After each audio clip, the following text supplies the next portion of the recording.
Mr. Jordan, where are you employed? I'm a county commissioner. Can you envision in your wildest dreams how something could be called a religion that promotes the abuse, physical abuse of women? I wouldn't call it a religion, but I'm not the one that makes the definition of what is a religion.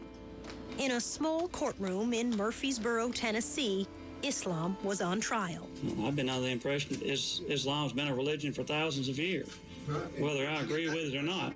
You know, if it was Sharia law, you wouldn't even be out here right now. The planned construction of a new Islamic center had divided this small city. They should have the freedom to build a mosque here. Yes, it does. Opponents claimed the facility would increase traffic, damage water quality, and provide a foothold for radical Muslims and Islamic law. This particular case cries out for a revocation of the permit. Lema Spinati, a Muslim born and raised in Murfreesboro, attended the hearing. Sharia law supports and dictates the beating and physical abuse of women with a whip. You're to hang a whip up in your house, and if your wife or your girlfriend does not submit, you're to use the whip against her. When the opposition talks about Sharia law, they talk about it coming here to America, yes, oppressing women, torture, beating. Do they have it wrong? Yes, they do. A lot of things that are culture have been mistaken for religion. The Quran that I've read has never said torture was okay for anyone or beating women, you know, it was okay. None of this is okay. What Sharia is a way of life. You know, I am mandated as a Muslim to pray 5 times. I am mandated to fast during the month of Ramadan. And I'm mandated, if I am able to go and do pilgrimage. That's Sharia law for me. Sharia, according to Muslims, is God's word on how you're supposed to live your life. Noah Feldman is a professor of international law at Harvard. He's written several books on Islam and Sharia law. If you look across the Muslim world, you can see a lot of difference in how customs and practices operate among people, all of whom believe that they're following the Sharia. As a general matter, the Sharia is what you make of it. And there are plenty of Muslims who interpret the Sharia in a progressive way so that it's equal towards women and progressive towards women. Prominent Murfreesboro resident Sally Wall helped organize the lawsuit. She's convinced Sharia law isn't harmless. During our conversation, she showed me a photo of a woman punished under Taliban rule. And this is the cover of Time magazine. Exactly. Horribly disfigured. Right. And she didn't have any ears either. You're realistically worried that this could happen here in the United States? I am. It happened to her. In Afghanistan. I understand. There are large Muslim populations in the United States already. I know that. I mean, New York City, we have a big Muslim population. I know that. There's no Sharia law in New York City. It is creeping in, though, I believe. And I think it will creep in as there are more Muslims coming here because that's what they're taught. I think they should try to come into the 21st century. Meaning, do what? Assimilate. Sorry. If you would quit covering, you would find this a much easier place to live. Obviously, I'm not oppressed. I'm married to the imam in the mosque.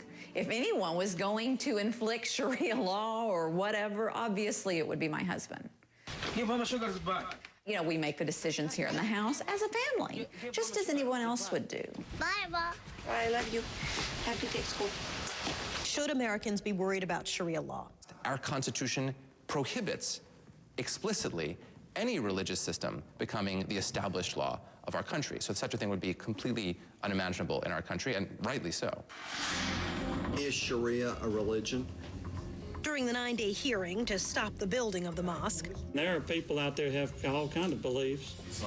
23 witnesses were called to testify. Not one was a member of the Murfreesboro Mosque. I do. If they practice Sharia law, would it still be your opinion that this is a religion? I don't know. In October 2010, in the middle of the hearing, attorneys from the Federal Department of Justice took the uncommon step of delivering a message to the judge in the case, a reminder that, according to the U.S. government, Islam is plainly a religion. We want to be allowed to ask questions. My position is, how do you believe anything if you don't question it?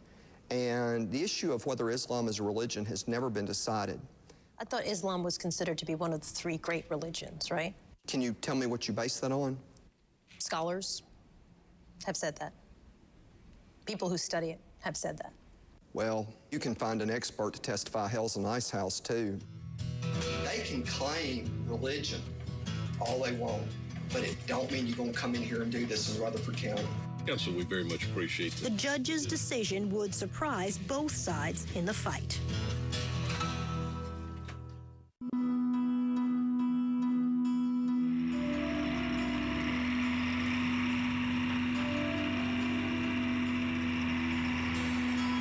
By November, as the first phase of the Murfreesboro mosque continued, 5 miles away, a hearing to halt construction was drawing to a close.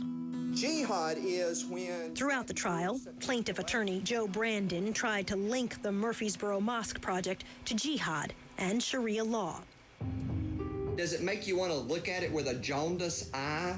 Even the county's mayor, a cattle farmer and lifelong Rutherford County resident, and a Christian, found himself under attack. Sharia law says the United States Constitution is based upon ignorance.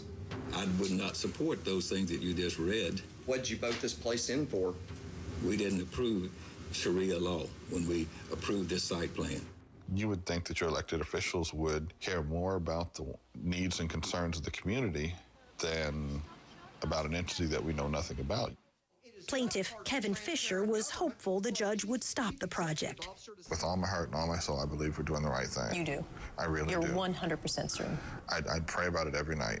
How have the last 9 months been? Upsetting, very upsetting. What's been the worst thing? The effect I think that it's had on the children in the community. Your daughter specifically? She's shown concern about me wearing a scarf out in public. So what do you tell her when she says, are you going to wear a scarf? That it's okay, that the people don't hate us. You know, that there's maybe a few people that are not happy. Do you think people hate you? No, I don't think so. I think that people don't understand what Islam is and what Muslims are.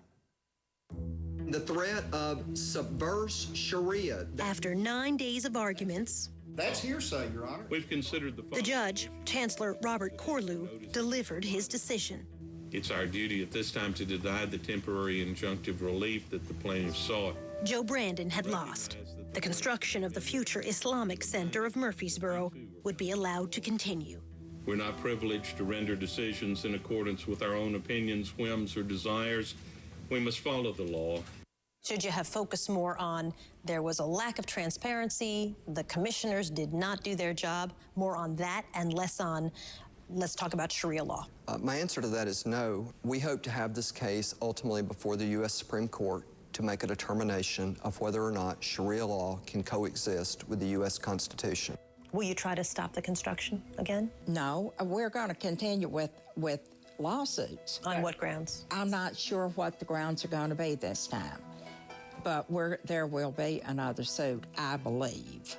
I hope it is the end of it, but my gut feeling is telling me not. Why? These people are determined.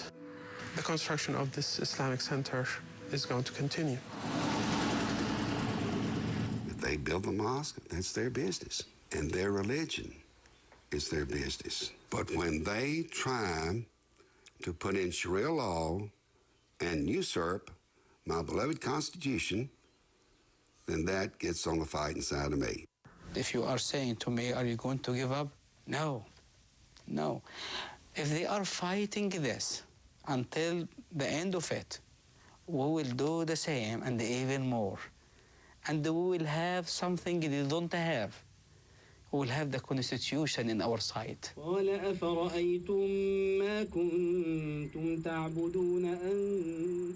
The vandalism, the arson, and the gunfire at the mosque site remain under investigation.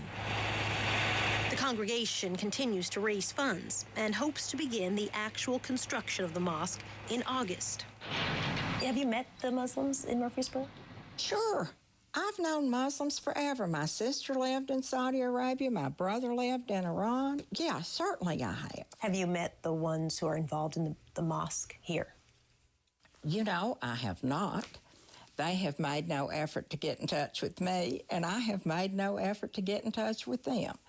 Younger people think that I am a bigot and that I am against freedom of religion for the Muslims. I'm not a bigot. Are you against freedom of religion for Muslims?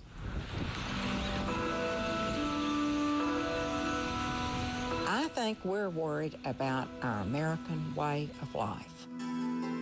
It would be great if the Muslims would try harder to realize that it's not something personal against them. I would rather you and I sit here 20 years from now and you interview me and say, you know what, I was wrong. I was completely wrong about them. They've been wonderful and peaceful. But you know what? What if I'm right?